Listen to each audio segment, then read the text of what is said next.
Here in the Silicon Valley, we see hundreds of companies who are thriving off of their ability to change. In fact, their ability to change helps them innovate and adapt to what customers really want. But not every organization is built this way. And in fact, 10 years ago, I worked for an organization where we struggled with the very same thing.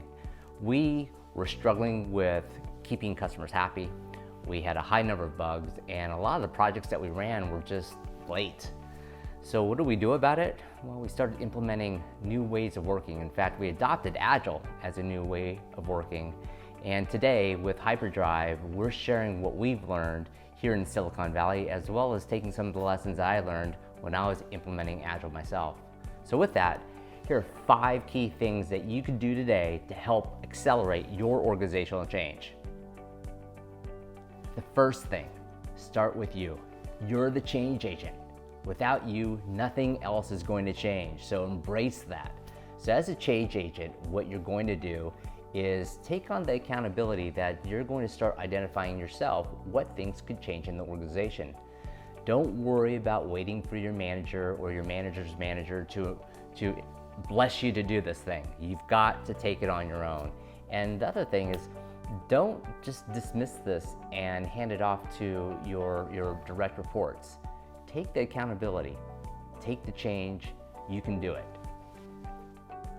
The second thing, start with small projects or small work. So you want to make a change. Yes, you want to make this big organizational shift, and that's great. But first, consider this. Start thinking about how you can accelerate your learning and accelerate the momentum of excitement by making smaller changes. So instead of a big plan, think about some of the smaller things you can do in the organization to help build momentum so that people in the organizations can start building an appetite for having change. This is going to give you that sense of excitement, and it's going to give you a sense of success as you build off of change after change. The third thing to do is build change as a habit. So what this means is, once you finish your first project, start your second project or your second change, and then start your third change. Build this as a repeatable process and think to yourself, once you build this momentum and it continues to grow, other people are going to get just as excited about change as you are. So make this a habit and build it into your everyday life. The fourth thing, measure the results. So you've got all these changes going on. Great. But without measuring it, then how do you identify whether you're successful or not successful? How can you show the old state versus the present state? And potentially, what's the future state?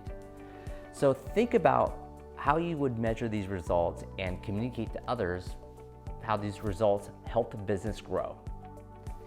The fifth thing, you've got to share and socialize these wins.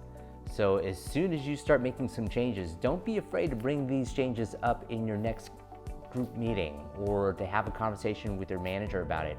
As you're socializing these ideas about change itself and the benefits of these changes, you can take these measurements and start to illustrate what the company can do to benefit from having the changes that you're implementing. So with this, keep socializing it, make it exciting, keep it positive.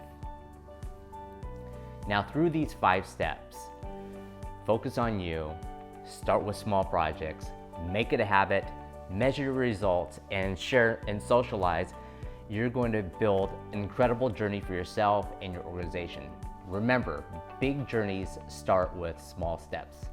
Thanks.